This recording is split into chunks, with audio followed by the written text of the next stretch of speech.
అడుగుతున్నట్టు ఎగిరెగిరి మొత్తుకుంటున్నట్టు, దేవా అప్పులన్నీ తీసే ప్రవ్వా, సమృద్ధిని ప్రవ్వా అంటే ఆమేన్ అన్నాడు అనుకో, అప్పులు అనే గుదిబండ పోయి నీ మెళ్ళలో నుంచి. గుదిబండ లేని గేదె అడ్డదిడ్డంగా ఎగిరినట్టు ఎగరటం మొదలు పెడతావు నువ్వు. ఏమో కాదని ఎవడు చెప్తాడు? ఈ గుదిబండ తీసినా కూడా గేదె సాఫ్ట్గా పోయింది అనుకున్న గేదెలకి గుదిబండ కడతామా? కట్టాం. ఈ గుదిబండ కట్టామంటే అర్థం ఏంటి చెప్పండి? గుదిబండ అంటే తెలుసా మీకు?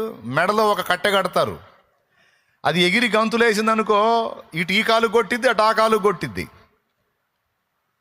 ఇక ఎగరటానికి లేదు, ఎగిరిందంటే కాళ్ళు ఇరగొట్టుకుంటుంది.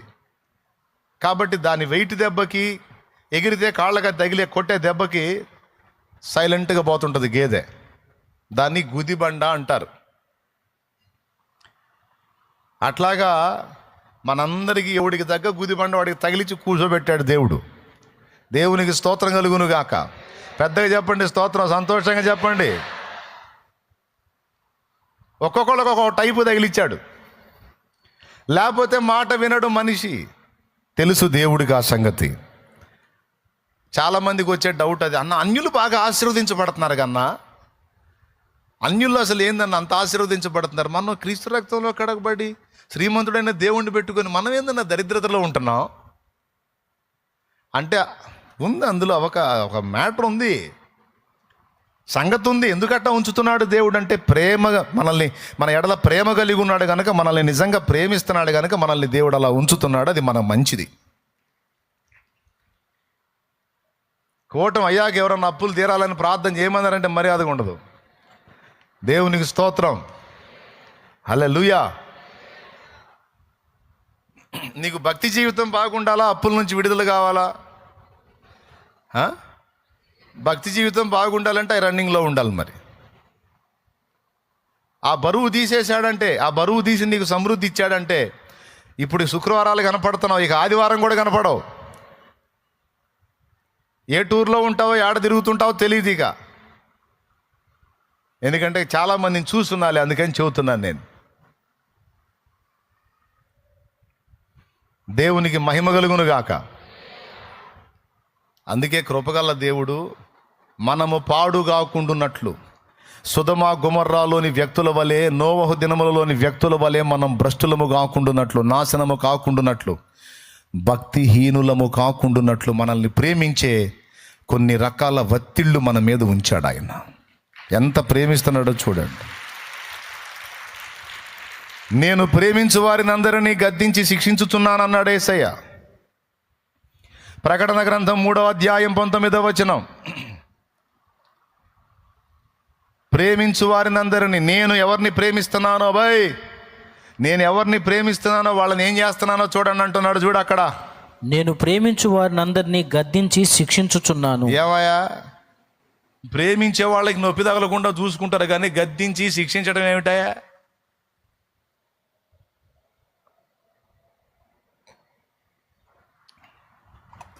ప్రేమిస్తున్నాడు కాబట్టి గద్దింపులో ఉంచాడు, శిక్షలో ఉంచాడు. శిక్ష అంటే శిక్షణము, శిక్ష అంటే శిక్షణము. పాడు కాకుండా, నాశనం కాకుండా, నశించిపోకుండా, భ్రష్టత్వం కాకుండా, భక్తిహీనులం కాకుండా కృపగల దేవుడు మనల్ని నానావిధ శ్రమలలో నడిపించుట మనకెంత క్షేమము, ఎంత మేలు. అబ్బా, అన్యులు సమృద్ధిగా దీవించబడుతున్నారన్న. సొదొమ గొమొర్రా వాళ్ళు కూడా బాగా దీవించబడ్డారు. నోవా దినములలో కూడా జనులు తినుచు, త్రాగుచు, కొనుచు, అమ్ముచు, నాటుచు, కోయిచు, పెళ్లికి ఇచ్చుకొనుచు, పెళ్లి చేసుకొనుచు సూపర్గా ఉన్నారు. మరి వాళ్ళని బట్టి కూడా మెచ్చుకుందామా? ఒక్క దెబ్బలో పోయారు మొత్తం. కానీ నోవా నవ్వుల పాలయ్యాడు. తన ధనాన్ని రక్షణ ఓడ కొరకు సిద్ధపరచుకోవడానికి పెట్టేసుకున్నాడు. నోవా సమాజంలో తృణీకరించబడ్డాడు. కానీ మిగిలిన వాళ్ళు బాగున్నారు. కానీ ఒక్క దినమందే మొత్తం నశించిపోయారు. బాగా గుర్తుపెట్టుకోండి, ఒకని కలిమి విస్తరించుట వాని జీవమునకు మూలము కాదని యేసయ్య చెప్పాడు. ఎంతమంది గుర్తుంది? ఏమయ్యా, బైబిల్ చదువుతున్నారా? ఒకని కలిమి విస్తరించుట వాని జీవమునకు మూలము కాదన్నాడు. అరే రే రే రే, దేవుడి దగ్గరికి వచ్చి మోకాళ్ళు లేస్తే చాలు, ప్రభువా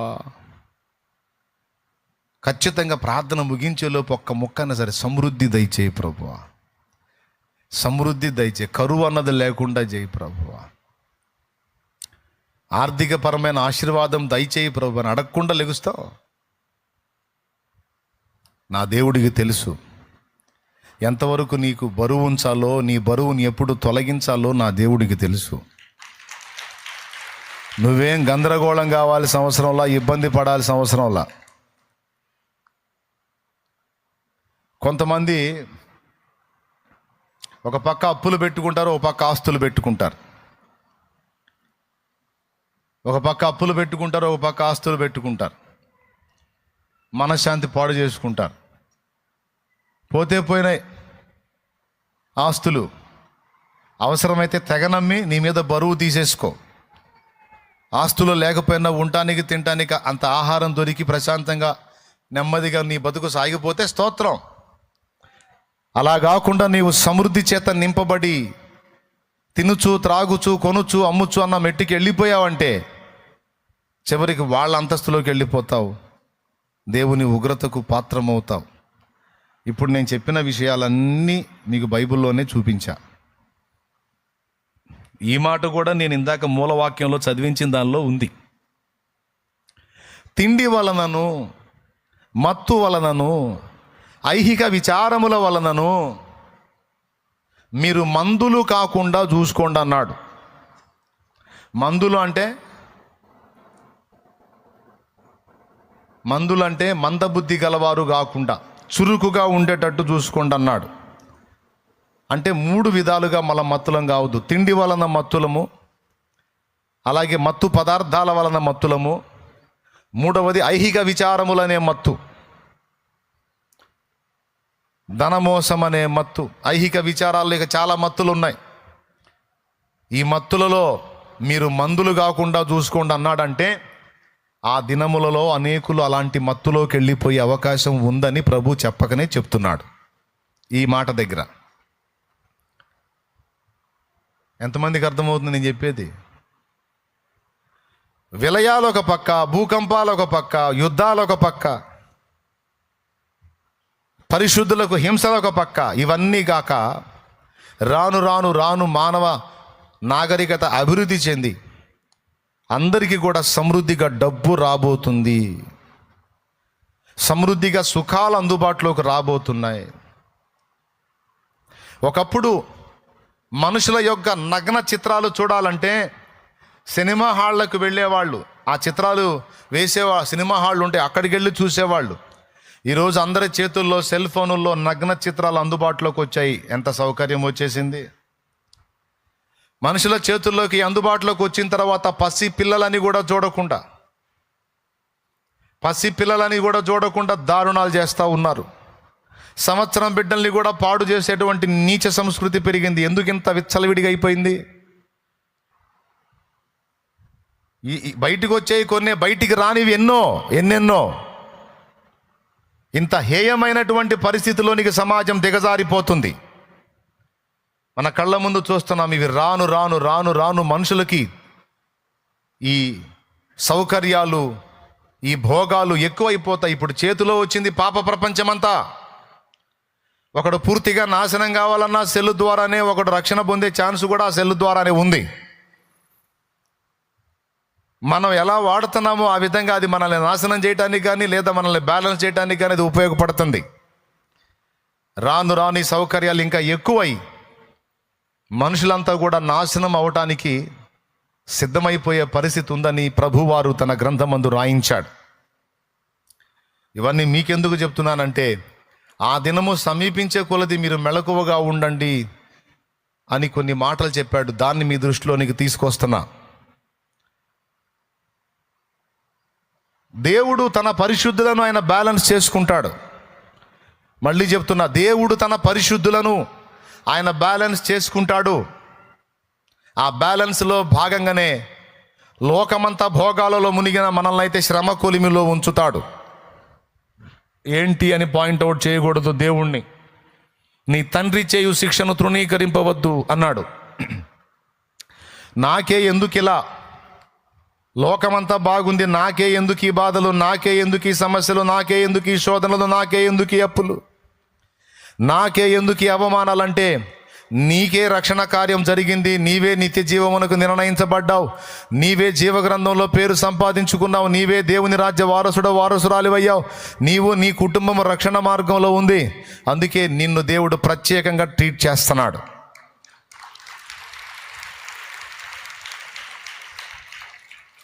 వద్దంటే వదిలేయి, పో, కలిసిపో లోకంలో. నీకు కూడా భోగాలు వస్తాయి, పోదు కానీ పెందలాడి. వద్దా?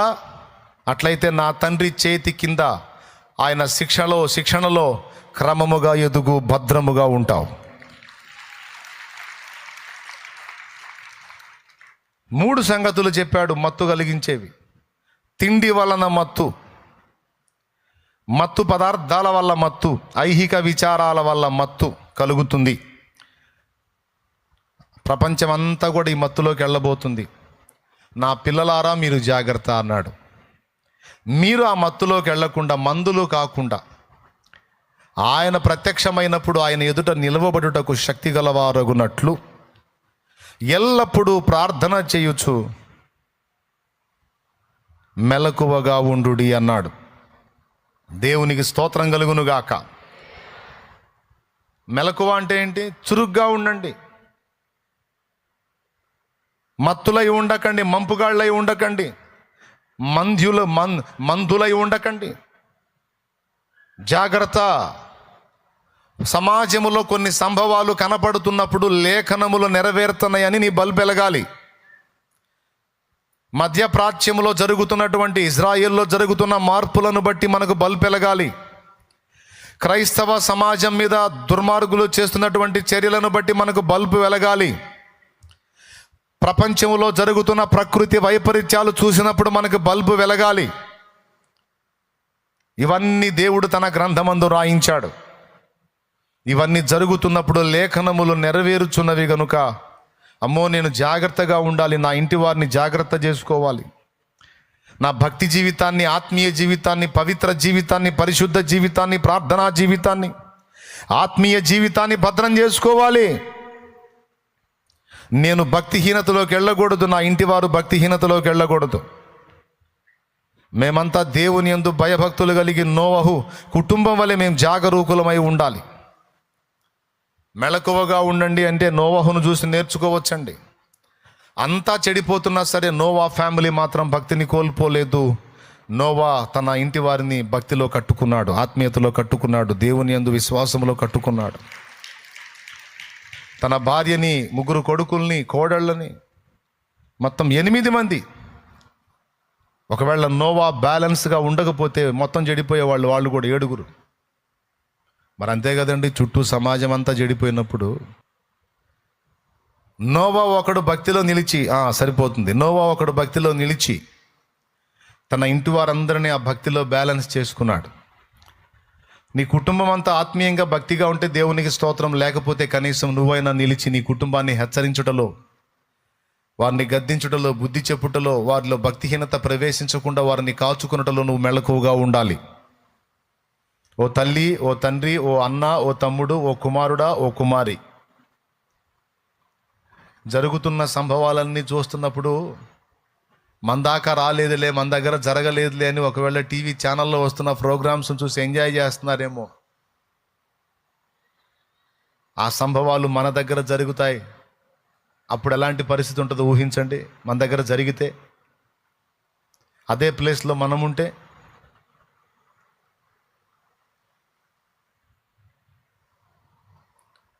వాళ్ళ గతి ఎంత దారుణం.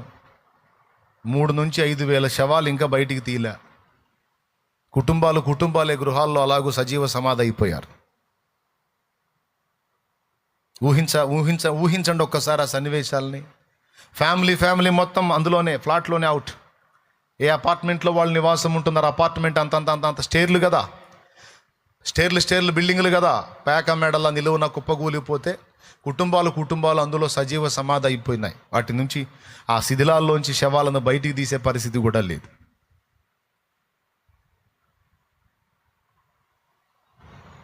ఈ ఇన్సిడెంట్స్ అన్నీ కూడా దేవుడు మన దృష్టికి ఎందుకు తీసుకొస్తున్నాడంటే రోజులు దగ్గరకు వస్తున్నాయనే హెచ్చరిక మనకి చేస్తున్నాడు.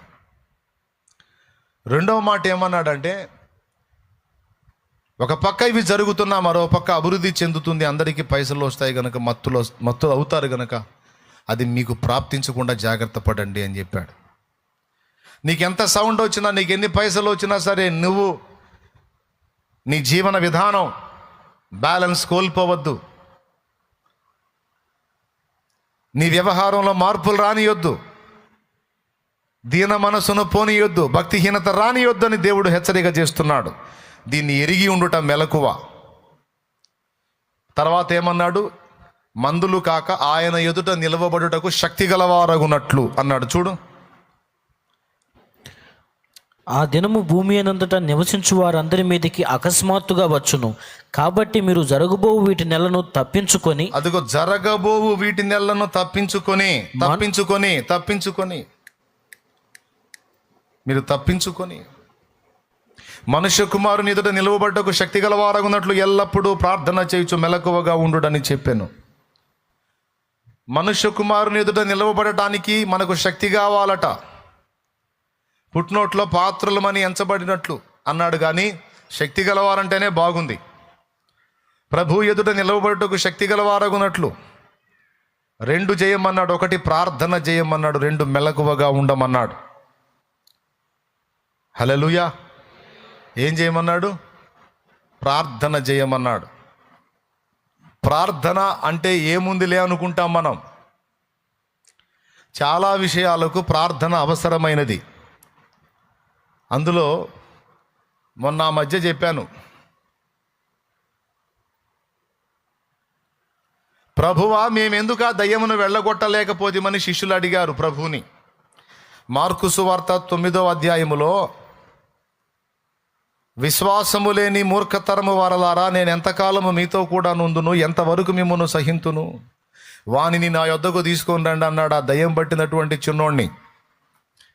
ఫస్ట్ ఆ దయ్యం పట్టినోడి తండ్రి శిష్యుల దగ్గరికి ఆ చిన్నోడిని తీసుకెళ్తే వాళ్ళు ఆ దయ్యాన్ని వదలగొట్టలేకపోయారు, వారి వల్లగాల. అప్పుడు యేసు ప్రభు వారు వచ్చి వీళ్ళని గద్దించాడు. ఏమనంటే, విశ్వాసము లేని తరము వారలారా, నేను ఎంతకాలం మీతో కూడా ఉంటాను, ఎంతవరకు మిమ్మల్ని సహిస్తాను, వానిని నా యొద్దకు తీసుకొని రండి అని అన్నాడు. ఆయన గద్దించగానే దయ్యం వెళ్ళిపోయింది. ఆ చిన్నోడు బాగుపడ్డాడు, కథ సుఖాంతమైంది. తర్వాత ఆయన ఏకాంతముగా ప్రశాంతంగా ఉన్నప్పుడు శిష్యులు ఆయన దగ్గరికి వెళ్ళారు. ఈ 9 మంది, ఆ దయ్యాన్ని ఎల్లగొట్టలేకపోయిన 9 మంది. వాస్తవంగా 3వ అధ్యాయము 13వ వచనంలో, మార్కు సువార్తలోనే 3:13లో వాళ్ళకి అధికారం ఇచ్చాడు ప్రభు. ఏం అధికారం ఇచ్చాడు? అపవిత్రాత్మలను వెళ్ళగొట్టుటకును సువార్త ప్రకటించుటకును వారిలో 12 ఆయన ఏర్పరచుకున్నాడని మార్కు 3:13లో రాసుంది. కానీ 9:20 అధ్యాయం నుంచి కిందికి చదివితే అక్కడ వాళ్ళకి ఆ శక్తి పనిచేయాల. ఎందుకు పనిచేయాలా అంటే, విశ్వాసము లేని తరం వారలారా అని ప్రభు గద్దించాడంటే వాళ్ళలో విశ్వాసము సన్నగిల్లింది. మార్కు 3:13లోనేమో విశ్వాసం బలంగా ఉంది. 9వ అధ్యాయం 20 దగ్గరకు వచ్చేటప్పటికి అది సన్నగిల్లిపోయింది. ఒకప్పుడున్న విశ్వాసము 6 అధ్యాయాలు దాటేటప్పటికి ఎందుకు మారిపోయింది? 5 అధ్యాయాలు దాటేటప్పటికి, అంటే కొంతకాలం గడిచేటప్పటికి ఎందుకు మారిపోయింది?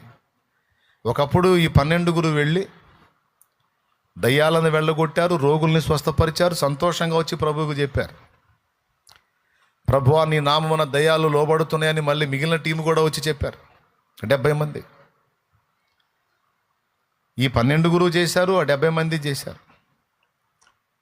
మరి ఇక్కడ ఈ దయాన్ని ఎందుకు వెళ్ళగొట్టలేకపోయారు అంటే, ప్రారంభములో ఉన్న విశ్వాసము కొంతకాలం గడిచేసరికి తరుగైపోయింది. ఎందుకు తరుగైపోయింది అన్నదానికి ప్రభు సమాధానం చెప్పాడు. ఆయన ప్రశాంతంగా ఉన్నప్పుడు, ఏకాంతంగా ఉన్నప్పుడు ఆయన దగ్గరికి వెళ్ళి, ప్రభువా మేమెందుకు ఆ దయ్యమును వెళ్ళగొట్టలేకపోతేమని అడిగితే అందుకు ప్రభు అన్నాడు, ప్రార్థన వలననే కానీ ఇలాంటివి వదిలిపోవుట అసాధ్యము అన్నాడు. పుట్టినోట్లో ఉపవాసం వలననే కానీ. బాగా వినండి. ఫస్ట్ ఏమని గద్దించాడు? విశ్వాసము లేని తరము వారలారా. ఏమన్నాడు చూడండి ఒకసారి. 19వ వచనం.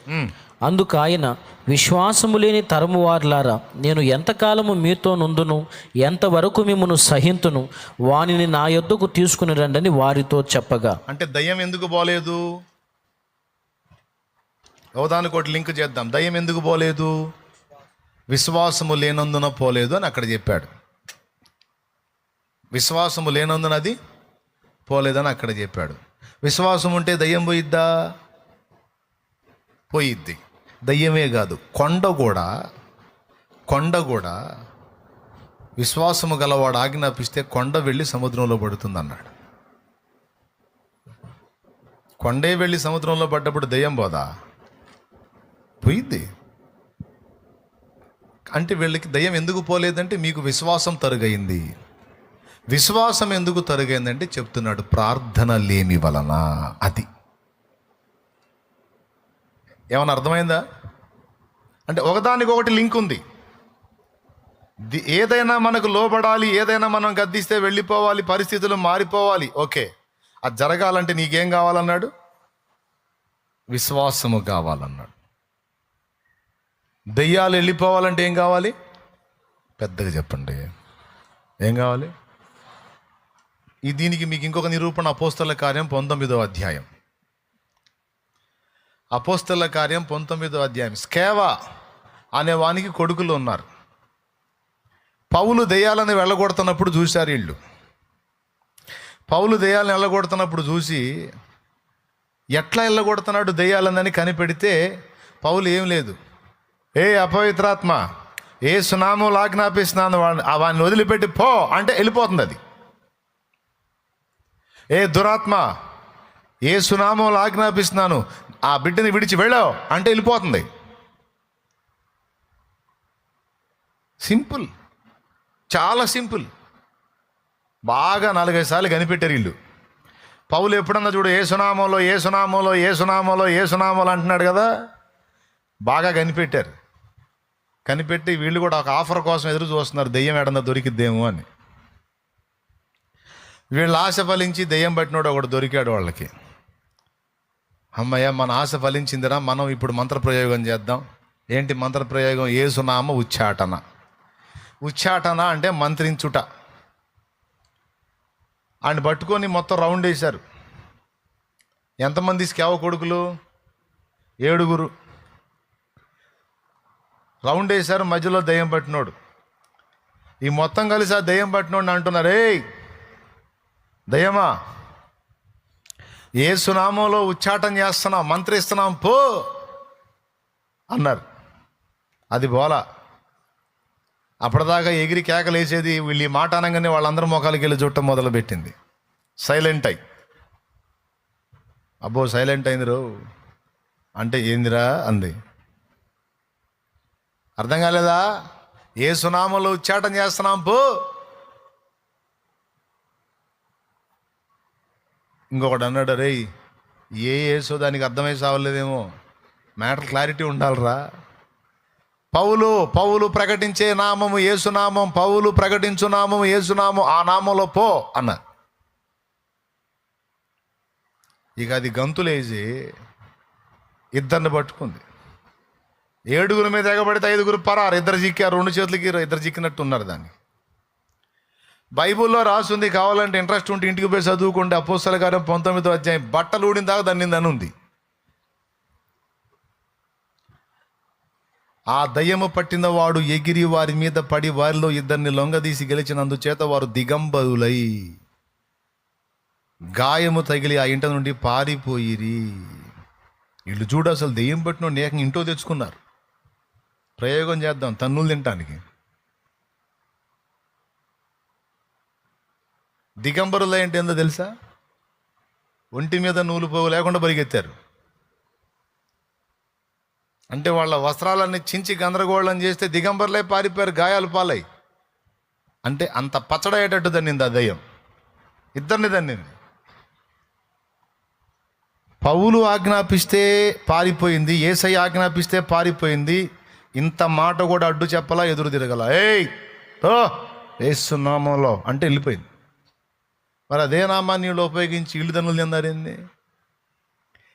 అంటే పౌలుకు ఉన్నదేదో వీళ్ళకి లేదు. ఏమిటంటే యేసు నామమందలి విశ్వాసము. పౌలులో ఉన్న విశ్వాసం వీళ్ళలో లేదు. ఆ విశ్వాసం లేదన్న సంగతి దయ్యానికి తెలుసు. ఆ దయ్యమే చెప్పిద్ది, ఏందిరా ఏంది అంది. అదే యేసునామం పౌలు ఉచ్చాటన చేస్తున్నాడు, ఆ నామం యేసునామం అంటే ఒరే పౌలు ఎవరో తెలుసు, యేసు ఎవరో తెలుసు. యేసు దైవ కుమారుడు, పౌలు ఆయన భక్తుడు. వీళ్ళిద్దరూ మాకు తెలుసు, మా హిట్ లిస్ట్లో ఉన్నారు వీళ్ళు. మీరెవర్రా అసలు మీతో ఏ పరిచయం లేదు. ఎందుకని?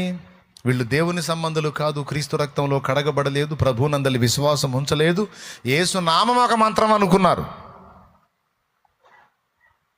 అందుకే ఒళ్ళు పచ్చడైన దాకా తన్నులు తిని దిగంబర్లుగా పారిపోవాల్సి వచ్చింది. అంటే పౌలులో ఉన్నదేదో వీళ్ళలో లేదు. ఏమిటది? నామం అదే కావచ్చు, కానీ ఆ నామమందలి విశ్వాసము లేకపోతే దయ్యానికి తెలిసిపోయిద్ది. ఇప్పుడు ఆ దయ్యం లొంగాలంటే ఏం కావాలి? పెద్దగా చెప్పండి. స్వస్థత కలగాలంటే ఏం కావాలి? ఆత్మకు రక్షణ కలగాలంటే ఏం కావాలి? 3. 4వది, లోకమును జయించిన విజయం ఏమిటి? దేవునికి ఇష్టడై ఉండాలంటే, దేవునివన్నీ స్వతంత్రించుకోవాలంటే, దేవుని యొద్ద నుండి జవాబు పొందాలంటే, నువ్వు ఏదన్నా చెప్పి ఆడికే రావాలి. ఆడికి రావాలి? విశ్వాసం అనే దగ్గరికి, ఆ పాయింట్ దగ్గరికే రావాలి. అంటే విశ్వాసం అంత ప్రాముఖ్యమైంది. నీళ్ళ మీద నడవాలంటే ఏం కావాలి? సముద్రం పాయలవ్వాలంటే ఏం కావాలి? ఆకాశం నుండి అగ్ని కురవాలంటే ఏం కావాలి? బండ నుండి జలం రావాలంటే ఏం కావాలి? జరిగిందంతా విశ్వాసాన్ని బట్టే. విశ్వాసమును బట్టి వారు సముద్రములో నడిచిపోయిరి, మేఘము కింద నడిచిరి, ఆత్మ సంబంధమైన బండల్లోనిది త్రాగిరి. విశ్వాసమును బట్టి. అన్నిటికీ విశ్వాసం అంత కీలకం, అర్థమైందిగా? విశ్వాసం అంత కీలకము. ఈ విశ్వాసాన్ని మనలో స్థిరపరిచి అభివృద్ధి చేసేది, గ్రోత్ చేసేది ప్రార్థన.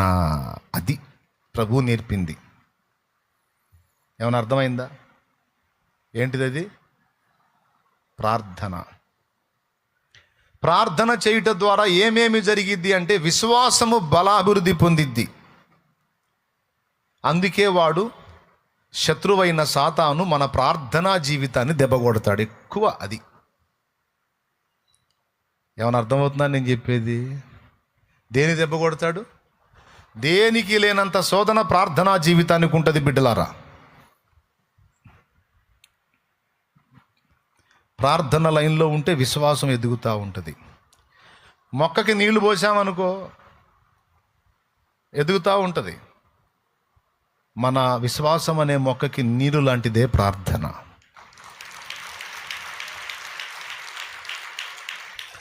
నీలో విశ్వాసం తరిగిపోవాలంటే నువ్వు ఒక్కటి చేస్తే చాలు, ప్రార్థన తగ్గిస్తే చాలు, ఆటోమేటిక్గా డౌన్ అయిపోయింది. బాడీలో గ్లూకోజ్ తగ్గితే నీరసం వచ్చి అడ్డం పడ్డట్టు ప్రార్థనా జీవితం తగ్గితే చాలు, విశ్వాసం డౌన్ అయిపోయింది. మీరు గమనించి చూడండి, మనం ప్రభువుని నమ్ముకున్న క్రొత్తలో భలే విశ్వాసం ఉంటుంది మనకి. కార్యాలు కూడా అలానే చూసాం. కానీ రాను ఇప్పుడు అంత విశ్వాసం మనకు లేదు. ఎందుకంటే స్టార్టింగ్లో విశ్వాసం ఉంది. ఆ విశ్వాసం గ్రోత్ అవ్వటానికి మనం ఎడదెగక ప్రార్థన కూడా చేసాం. ఎందుకంటే కొత్త కదా, కొత్త ఒక వింత పాత ఒక రోత అని, క్రొత్త కదా. ఆ క్రొత్త మీద మనకి ఇంకేం బట్ల, టీవీలు బట్ల, సినిమాలు బట్ల, సీరియల్ బట్ల, పక్కింటోళ్ళతో సుత్తి సోది ఏం బట్ల. మనకి అప్పుడే మనం కొత్త ప్రపంచంలోకి అడుగు పెట్టాం కనుక ఆ ప్రపంచం మనకి బాగా అనిపించింది కనుక సమయమందును అసమయమందును ఏ కొంచెం కాళ్ళు దొరికినా సరే మోకాళ్ళేసి అయ్యా ఏసయ్యా దొరికావయ్యా నిధివయ్యా బంగారు కొండవయ్యా అయ్యా అయ్యా అని కదిలితే ప్రార్థన, మెదిలితే ప్రార్థన, కూర్చుంటే ప్రార్థన, లెగిస్తే ప్రార్థన, కంచం ముందు ప్రార్థన, మంచం దగ్గర ప్రార్థన, ఖాళీ టైంలో ప్రార్థన, ఉదయం ప్రార్థన, మధ్యాహ్నం పని దగ్గర గ్యాప్ టైంలో, లంచ్ బ్రేక్లో ప్రార్థన, సాయంత్రం ఇంటికి రాగానే స్నానం చేసి ప్రార్థన, కూర్చుంటే ప్రార్థన, లెగిస్తే ప్రార్థన. ఈ ప్రార్థన ఎంత బలంగా ఉందో విశ్వాసం కూడా అంతే బలంగా ఉంది. కార్యాలు కూడా దేవుడు అలా చేసుకుంటూ వచ్చాడు. ఎంతమంది ఒప్పుకుంటారు ఈ పాయింట్ని? ఇక రాను మనలో విశ్వాసం కాదు, ముందు ప్రార్థన తగ్గింది. ప్రార్థన అనే అగ్ని మీద ఎప్పుడైతే వాడు నీళ్లు పోయటం మొదలు పెట్టాడో, ప్రార్థన చల్లారిపోయిందో, మన ప్రార్థనా బలిపీఠం ఎప్పుడైతే దారిద్ర్యతతో నిండిపోయిందో, విశ్వాసము మనలో తరిగిపోవటం మొదలుపెట్టింది. ఇప్పుడు విశ్వాస విషయంలో బలహీనులమై కూర్చున్నాం. కొత్తగా రక్షణలోనికి వచ్చినోడు కలిగి ఉన్నంత విశ్వాసం సీనియర్ విశ్వాసికి లేదు. మళ్ళీ ఈ విశ్వాసి డైలాగులన్నీ సీనియారిటీ, పెద్ద సీనియర్ డైలాగులన్నీ వాడుతూ ఉంటారు. కొత్తగా వచ్చినోడు ప్రార్థన చేసి విశ్వాసంలో బలంగా ఉండి పొందుకున్న కార్యాలు చూస్తుంటే ఈ సీనియర్ విశ్వాసికి సిగ్గు కలిగిద్ది. కానీ ఏమనుకుంటుందో తెలుసా? కొత్తలో మాకు కూడా అంతేలే, స్టార్టింగ్లో మాకు కూడా అంతేలే, పిలిస్తే పలికాడు, మరి ఇప్పుడు ఎందుకో పలకట్ల అంటే ఆయనలో మార్పే రాలా, నీలో వచ్చింది దరిద్రం. ఏం దరిద్రం అంటే ప్రార్థనా దారిద్ర్యం. అబద్ధాలు ఆడకుండా చెప్పండి, స్టార్టింగ్లో నువ్వు దేవుని తెలుసుకున్న క్రొత్తలో ఎడతెగక ప్రార్థన చేసావా లేదా? ఎల్లప్పుడూ మెలకువగా ప్రార్థన చేసావా లేదా? నేను చెప్పింది నిజమా కాదా? రోజుకి ఎన్నిసార్లు చేసావు క్రొత్తలో, ప్రభుని నమ్ముకున్న క్రొత్తలో ప్రార్థన? ఎన్నిసార్లు చేసావు కాదనే, ఎప్పుడు చేయలేదని అడుగు. ఎప్పుడు చేశా. నిద్ర లేవగానే మోకాళ్ళు వేసేవాడిని. లంచ్ బ్రేకులో మోకాళ్ళు వేసి ప్రార్థనలో ఉంటుంది. సాయంత్రం ప్రార్థన, నైట్ మోకాళ్ళ మీదే నిద్రపోయేవాడిని. మరి ఇప్పుడు నేను చెప్పనా? పొద్దున ఒక 10 నిమిషాల ప్రార్థన, సాయంత్రం మంచం కాడ ప్రార్థన. అది కూడా సత్తామేమో, నైట్లో నిద్రలోనే సత్తామేమో అని సావకుండా కాపాడటానికి ప్రార్థన. దేవునికి స్తోత్రం, హల్లెలూయా. మళ్ళీ చాలామంది నిద్రలోనే గుట్టుకుమన్నారు కదా, అందుకని అయ్యా పొరపాటు నిద్రలో సత్తానేమో, సావకుండా తెల్లారి మళ్ళా లేపయ్యా. ఎంత దరిద్రం! ప్రార్థనా దారిద్ర్యం. తమ్ముడు, ప్రార్థన విషయంలో ఎప్పుడైతే దారిద్ర్యం ప్రాప్తించిందో, విశ్వాస విషయంలో కూడా దరిద్రుడుగానే ఉంటావు, దరిద్రురాలిగానే ఉంటావు.